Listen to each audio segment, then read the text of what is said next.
창세기 25장 27절에서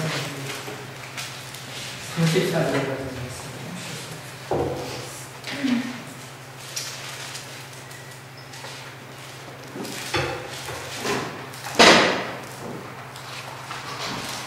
창세기 25장 27절에서 34절까지 한 목소리로 읽겠습니다. 그 아이들이 장성함에 에서는 익숙한 그날을 쓰고 그 사람을 두고 야곱은 조용한 사람으로 장막에 거주하니 이삭은 에서가 생각한 그를 좋아하고 그를 사랑하고 리브가는 야곱을 사랑하더라. 야곱이 죽을 쏘았더니 에서가 그를 돌아와서 시기하며 야곱에게 이르되 내가 알고니 그 붉은 것을 내가 먹게 하라. 그러므로 에서의 이름은 에돔이라. 야곱이 이르되 형의 장자의 명분을 오늘 생각하라. 에서가 이르되 내가 죽게 됐으니 이 장자의 명분이 무엇이 이리하여. 야곱이 이르되 오늘 내게 행사하라. 에서가 행사하고 장자의 명분을 행사하라. 야곱이 떡과 죽을 에서에게 주니 에서가 먹고 마시고 일어나 갔으니 에서가 장자의 명분을 가볍게 보내었습니다. 오늘 창세기에 나타난 가정 13번째 시간 책임감 있는 가정이라는 제목으로 말씀을 하겠습니다. 오늘날 우리 사회에 심각한 문제를 뽑으라면 많은 분들이 여러 가지 이야기를 이야기하지만 그 이야기하는 것들 가운데 빠지지 않고 등장하는 내용들이 한 세 가지로 추려질 수 있습니다. 하나가 이혼이라고 하는 것이고요. 또 하나 자살, 그리고 또 하나는 세대 간의 대립이라고 합니다.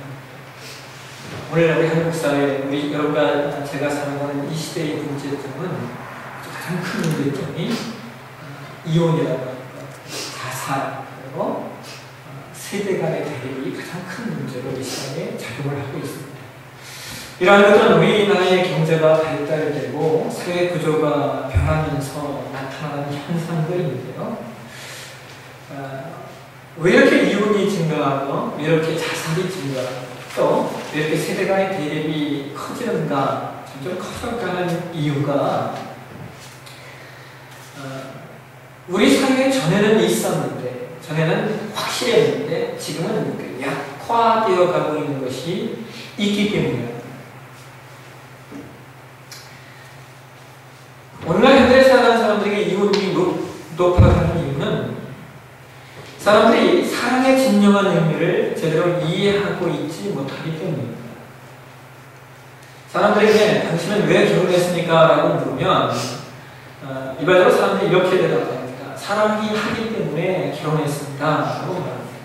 물론 간혹 사랑이 아닌 다른 이유 때문에 결혼을 하는 사람들도 있긴 하지만 보편적으로 결혼은 사랑하기 때문에 하는 것입니다. 근데 문제는 이런 겁니다. 사랑이 뭐냐 하고 사랑이 뭡니까? 여러분, 사랑이 뭡니까? 사랑하기 때문에 결혼했는데 사랑이 뭐냐고 물으신다면 사랑이 뭔지를 잘 모른다. 우리는 사랑이 무엇인가를 깊이 생각해 봐야 합니다. 일반적으로 우리가 이야기하는 사랑은, 보편적으로 사람들이 이야기하는 사랑은 굳이 이렇게 표현하자면 이런 것 같습니다. 마약을 주사하는 것과 같다라는 표현을 씁니다.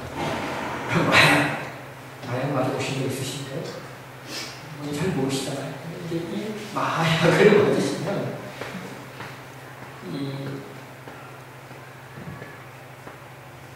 그 사람의 그 뇌에, 여러분 들어보셨습니까? 도파민이라는 호르몬이 확 증가가 된다고 합니다. 도파민이 뭐냐면 사람을 흥분시키는 흥분 그 신경 호르몬이 도파민이라고 합니다. 근데 사람이 사랑을 시작하면 보시면요, 뇌의 이 도파민이라고 하는 게 엄청나게 증가된다고 합니다. 그러니까 사랑을 시작함과 동시에 사람은 뭐 하게 되는 거예요? 흥분적 감정을 갖는다라고 합니다.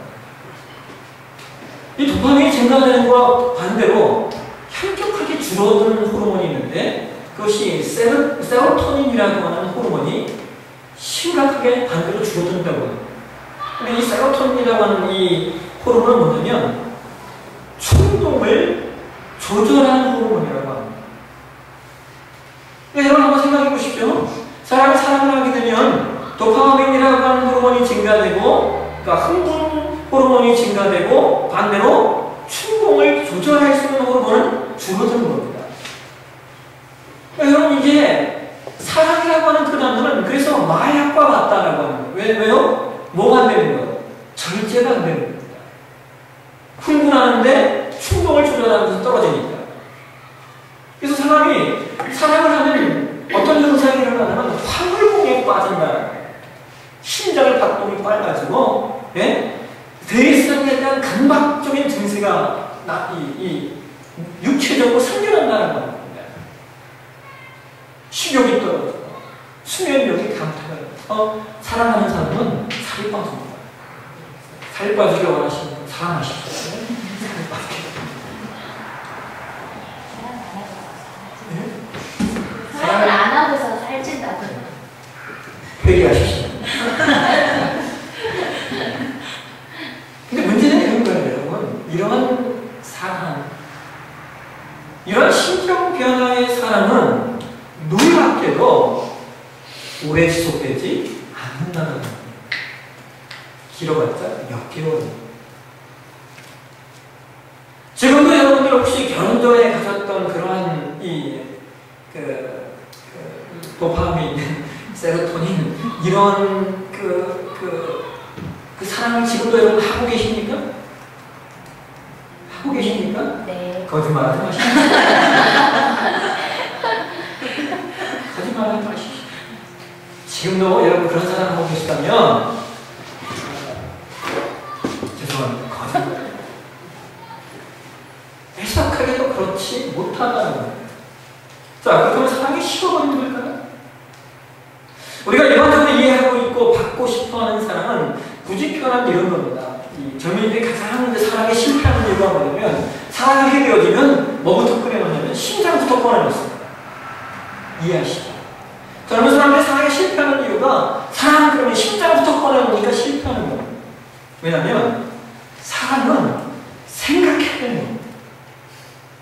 생각하지 않고 감정, 자신의 감정부터 팍팍 꺼내놓으니까, 그러니까 심장부터 꺼내놓고 흔드니까 사랑이 제대로 이루어지지 않는 겁니다. 즉, 우리는 신경 변화로 인해 가져보았던 자극적인 사랑의 감성만을 사랑으로 이해하고 있는 경우들이 많이 있는데, 사랑은 그런 것만이 아니라고 하는 겁니다. 여러분, 사랑은 생각하셔야 돼요. 사랑에는 지극한 이성의 영역이 있습니다. 즉, 사랑을 단순한 감각이나 감성의 영역으로 보는 것이 아니라 사랑을 이성의 영역으로 이해하고 받아들일 수 있는 모습이 저와 여러분 가운데 있어야 됩니다. 자, 그럼 이성의 영역으로 바라본 사랑이 무엇일까요? 우리가 사랑을 이성의 영역으로 생각할 때 가장 최우선순위에 있는 게 뭐냐면요, 그것이 바로 책임감입니다. 사랑은 책임감입니다. 여러분, 사랑을 서로에 대한 깊은 책임감으로 이해하고 계신가요? 사랑은 서로에 대한 깊은 책임감입니다. 서로에 대한 책임감의 영역이 크면 클수록 사랑이 큰 것이고 사랑이 깊은 것입니다. 반대로 사랑하지 않으면 그만큼 책임감도 없습니다. 그러니까 여러분,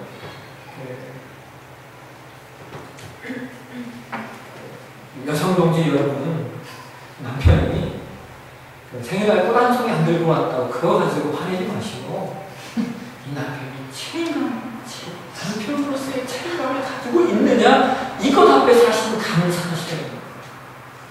이해하시겠습니까? 왜? 책임감이 오늘날 우리 사회 안에 이혼과 자살, 그리고 세대 간의 대립 등이 커지는 이유는 무엇이냐? 우리 사회 안에 책임감이 약화되고 있고 결여되고 있기 때문입니다. 사람들이 자살하는 이유는 자기 자신에 대한 책임감이 없기 때문입니다. 동시에 자살은 자신뿐만 아니라 자신의 곁에 있는 사람들에 대한 책임감이 없기 때문에 하는 겁니다. 최근에 청소년의 자살이 높아지는 이유는 어른들이 아이들에게 책임감을 제대로 가르치지 못했기 때문입니다.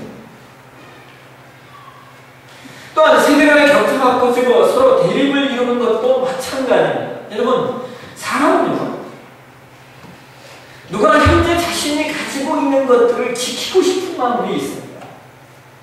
그래서 가진 사람들은 변화를 두려워합니다.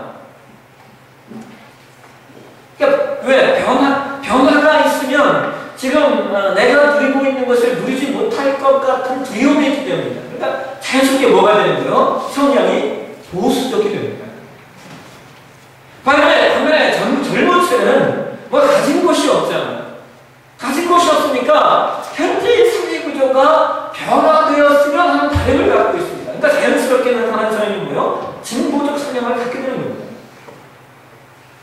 이런 인간의 성향은 어떻게 생각하면 자연스러운 겁니다. 당연한 겁니다. 근데 문제는 이것이 대립을 일으키게 되면 그것이 문제가 됩니다. 여러분 생각해 보시죠. 사실상 여러분 경제라고 하는 것이 여러분 이미 가진 자들, 즉 기성세대들이 돈을 써주어야 됩니다. 그러니까 이미 돈을 갖고 있는 사람들이 돈을 투자하고 돈을 써줘야 돼요. 누구에게 써줘야 돼요? 젊은 사람들에게 써줘야 돼요. 그럼 젊은 사람들은 그 돈을 받아서 배우고 익히고 일해서 또 다른 경제를 만들어내야 돼요. 그러니까 이 둘은 함께 가야 돼요. 근데 문제는 이 둘이 대립되기 시작하면 가진 자들이 어떻게 합니까? 불안하니까 돈을 풀지 않는 겁니다. 돈을 풀지 않으면 반대로 젊은이는 무엇인가를 만들어낼 기회를 잃어버리게 됩니다.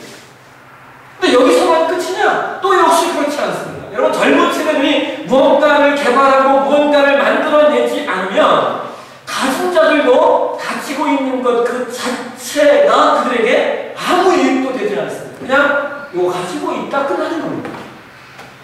그러니까 결국은 기성세대에도 소외입니다. 이해하시겠습니까? 경제 구조를 이야기합니다. 오늘날 우리나라는 여러분 이 기성세대와 젊은 세대 간의 치열한 대립이 나타나고 있습니다. 어떤 면에서 정치인들이 사실 우리나라는 부추길 경향이 있습니다. 이러한 이러한 세대 간의 대립은 어느 누구에게도 사실은 도움이 되지 않습니다.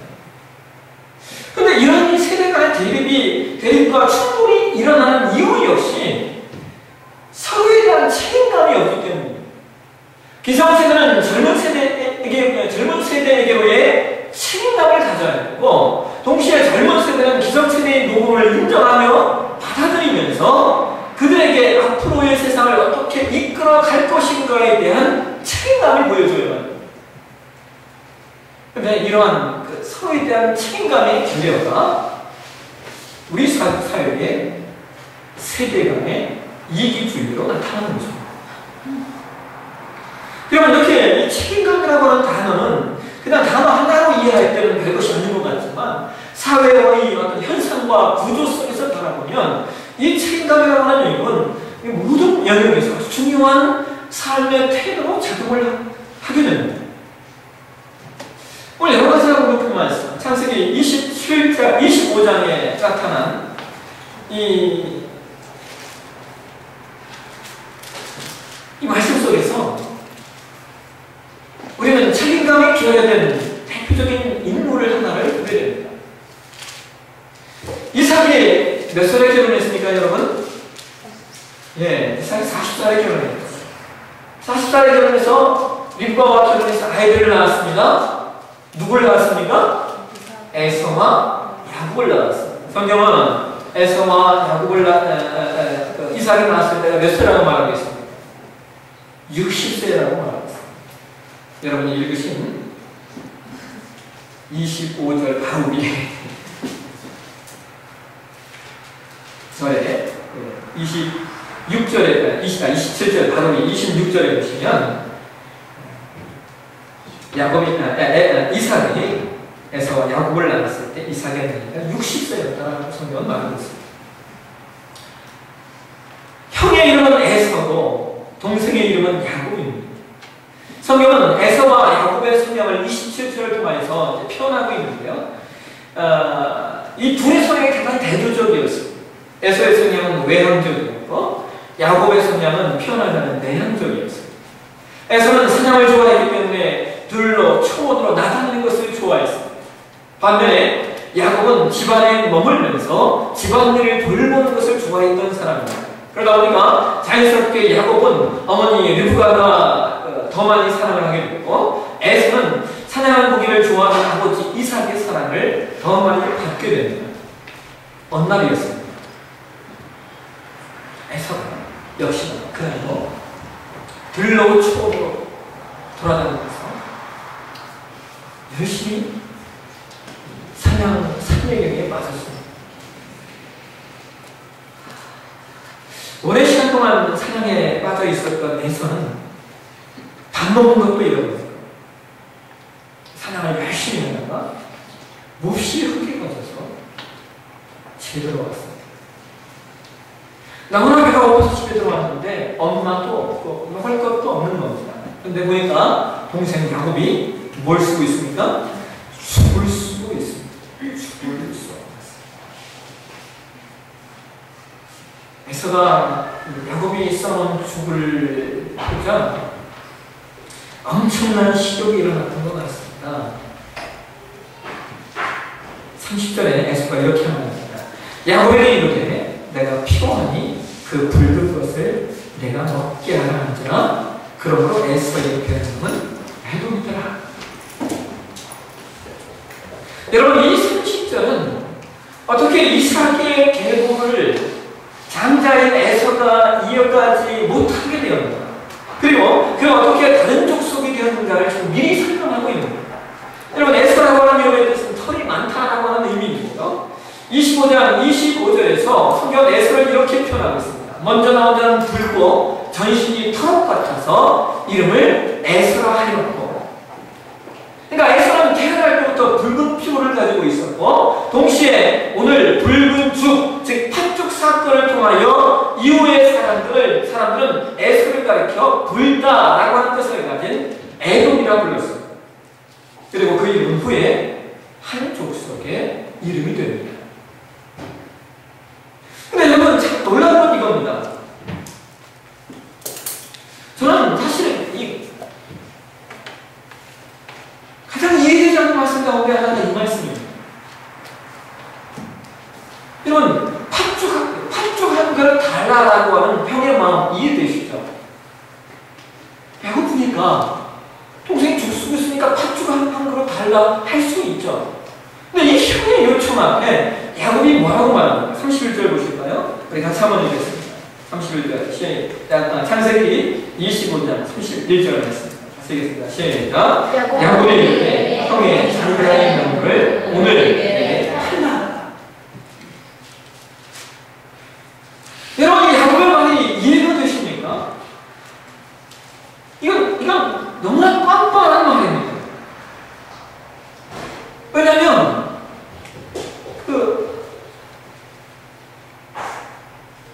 장자의 명분과 팥죽 한 그릇을 그래서 한번 비교해 보십시오. 이것이 과연 비교나 할 수 있는, 그러니까 뭐요? 뭐 한다고 하죠? 딜한다고 하죠. 이걸 한국말로 네? 거래. 이게 거래가 가능합니까? 팥죽 한 그릇과 장자의 명분이 거래가 가능한 거냐라고 하는 거예요. 굳이 표현하자면 이런 거예요. 어떤 사람이 땅을 사는데 땅값이 얼마입니까? 1억입니다. 이 사람이 하는 말에 100만 원에 파십시오. 이 얘기입니다.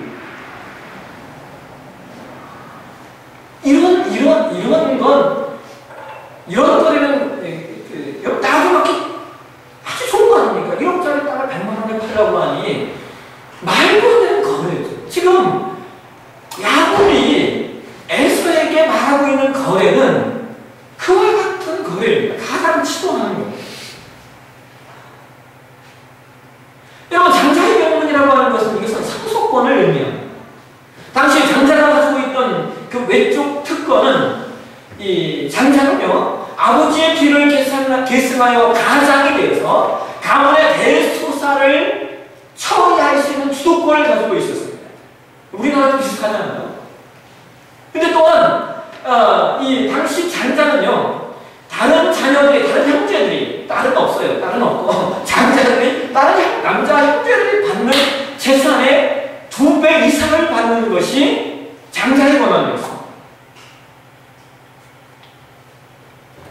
그러니까 팥죽 한 그릇과 비교될 수 없는 신분이 장자의 신분이라고 합니다.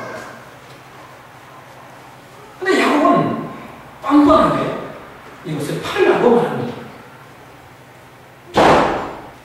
근데요, 이 야곱보다 더 뻔뻔한 사람이 있어요. 이게 누구냐면 에서. 30절 보실까요? 25장 32절 같이 한번 읽겠습니다. 시작. 에서가 이르되 내가 죽게 되었으니 이 장자의 명분이 내게 무엇이 유익하여? 여러분, 어떻게 에서가 이렇게 반응할 수 있었을까요? 에서가 이렇게 반응한 것을 성경은 34절에 이렇게 말합니다. 그가 장자의 명분을 가볍게 여겼기 때문이다 라고 성경을 말합니다. 여러분, 여기 이 가볍게 여기다라고 하는 표현에 히브리어 원어에 보게 되어집니다. 이 단어가 이 바자라고 하는 단어이거든요. 이 뜻은 업신여기다, 격려하다라고 하는 뜻을 담고 있습니다.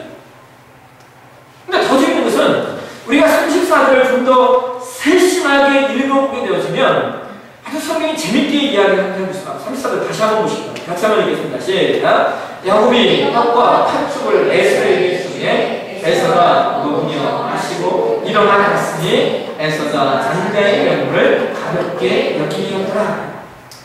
이건 여기요,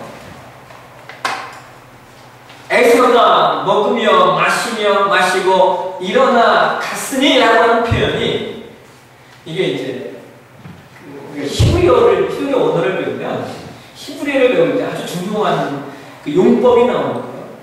아주 이렇게 가르치는 선생님들이 중요하게 가르치는 용법이 아니라 와우 용법이라는 게 있어요. 이 와우라고 하는 용법은 뭐냐면 그리고라는 거예요. 그리고. 그러니까 이 34절을 히브리어 언어에 맞게 읽으면 이렇게 되는 겁니다. 그리고 그가 먹었다. 그리고 그가 마셨다. 그리고 그가 일어났다. 그리고 그가 나갔다. 이렇게 읽어야 됩니다. 여러분, 여기 성경이 그리고라고 하는 와우 용법을 사용한 것은 묘사한다는 의미가 있습니다. 한번 여러분 다시 한번 제가 읽어볼게요. 그리고 그가 먹었다. 그리고 그가 마셨다. 그리고 그가 일어났다. 그리고 그가 갔다. 이런 표현입니다. 느낌이 오십니까? 안 오시나요? 느낌이 안 오십니까? 느낌이 오셔야 되는데. 네. 이게 어떤 느낌이냐면 여러분, 이런 겁니다. 아무것도 생각하지 않고 오로지 뭐에만? 먹는 것만 집중하고, 그 다음에 먹고 나서 아무것도 생각하지 않고 그냥 떠납니다. 이 와우용법, 그리고라고 하는 이 의미가 얘기 주는 게 뭐냐면, 정말 아무 생각 없이 앞뒤 아무것도 재지 않고 아무것도 생각하지 않고 오로지 뭐에 충실한? 본능에 충실한, 뭐요? 인간의 육적 본능에 충실한 에서의 행동을 히브리어에서는 이 와우용법이라고 하는 것을 사용해서 지금 이렇게 표현하고 싶어 하는 겁니다. 여러분 이해하시겠습니까? 그러니까 이것은 에서는 자신의 장자의 명분을 팔 때 어떠한 주저함이나 어떠한 양심의 가책이나 어떠한 떨림이나 어떠한 생각 아무것도 없었다라고 합니다. 사랑하시는 거예요.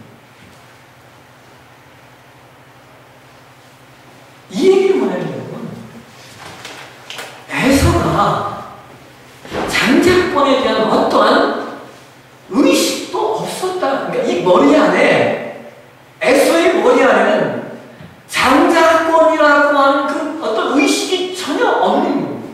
그러니까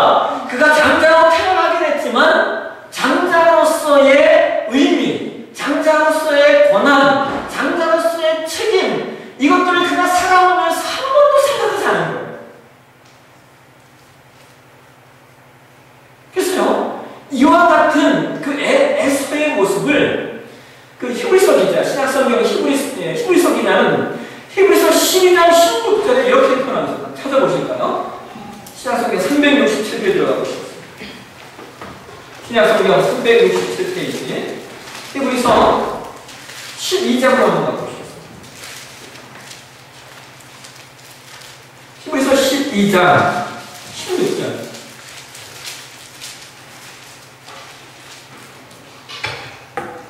하셨나요? 같이 한번 하겠습니다. 시작. 음행하는 자와 꼭 한 그릇 음식을 위하여 장자의 명분을 강해서 같이 망령된 자가 없도록 살리라. 여러분 지금요 히브리서 기자는 장자의 명분을 팔아서를 누구와 동급으로 추구하고 있습니까? 음행한 자와 동급으로 추구하고 있습니다. 그래서 이러한 사람을 뭐라고 부르나요? 망령된 자예요. 그럼 이거 얼마나 무서운 말입니까? 자신의 권리와 자신의 위치를 함부로 여긴 무책임한 사람은 뭐가 되는 거예요? 망령된 자가 되는 거예요. 사랑하시는 여러분, 우리가 왜 무책임한 삶을 살까요? 사람이 무책임한 삶을 사는 이유, 사람이 책임감이 없는 인생을 사는 이유는 자신의 존재성, 즉 자신의 신분을 제대로 이해하지 못했기 때문입니다. 자신의 존재에 대한, 자신의 신분에 대한 의식이 있는 사람은 자신의 인생에 대한 책임감을 지고 살아갑니다. 교회 안에서도 마찬가지죠. 우리가 성도로서 맨 먼저 가져야 될 의식이 있다는 것은 바로 신분의식입니다. 나는 하나님을 믿는 사람이야 라는 의식입니다. 그 다음에 교회 안에서, 우리 교회 안에서 직분을 가진 자들이 가져야 될 의식이 직분의식입니다. 여러분 교회 안에서 저와 여러분이 받고 있는 직분은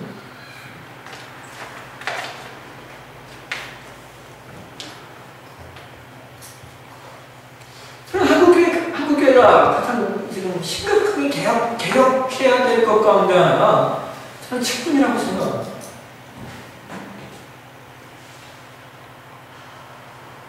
직분이 필요 없다는 얘기가 아니라 직분이 대단히 중요한 것임에도 불구하고 뭐가 없으니까? 직분 의식이 없으니까 개혁의 대상이 되는 겁니다. 책임감이라고 하는 자신의 신분을 바르게 이해하는 데서 바르게 세워질 수 있습니다. 에서는 자신의 장자의 신분을 망각했습니다. 자신의 신분에 대한 어떤 의식도 없었습니다. 그러니 그렇게 무책임할 수밖에 없는 것입니다. 사랑하시는 여러분, 우리가 가정 안에서 가장 중요시 여겨야 할 것 중에 하나가 바로 신분의식을 통한 책임감입니다. 나는 가수다가 아니라 나는 남편이다. 나는 아빠다. 나는 아내다. 나는 엄마다라고 하는 신분의식이 있어야 해요. 신분의식을 통한 존재성이 확고해질 때 그 안에서 서로에 대한 책임감이 커집니다. 그래서 진짜 사랑은 책임감입니다. 오늘 우리는 에서의 이 사건을 통해서 저와 여러분이 가져야 할 신분의식을 통한 책임감, 저와 여러분의 가정 가운데 풍성하게 책임지시고 풍성하게 넘치셔서 진짜 사랑하는 사람, 저와 여러분의 삶이 되시길 주여 축원합니다. 기도하겠습니다. 감사합니다. 하나님, 우리의 가정이 책임감 있는 가정이 되게 도와주시옵소서. 책임감 있는 가정이 사랑하는 가정이고 책임을 다하는 것이 사랑이고 놓치지 않는 것이다. 하나님 앞에 성도로서의 신분, 교회 안에서 맡은 자로서의 신분, 우리가 믿음으로 살게 하시고 또 그 믿음 가지고 세상에서 가정에서 아빠로서 엄마로서 자녀로서의 힘을 성실히 살아가는 책임감 있는 인생들 우리 모두 되어질 수 있도록 하나님께서 축복해 주시옵소서. 감사합니다. 거룩하신 예수님의 이름으로 기도합니다.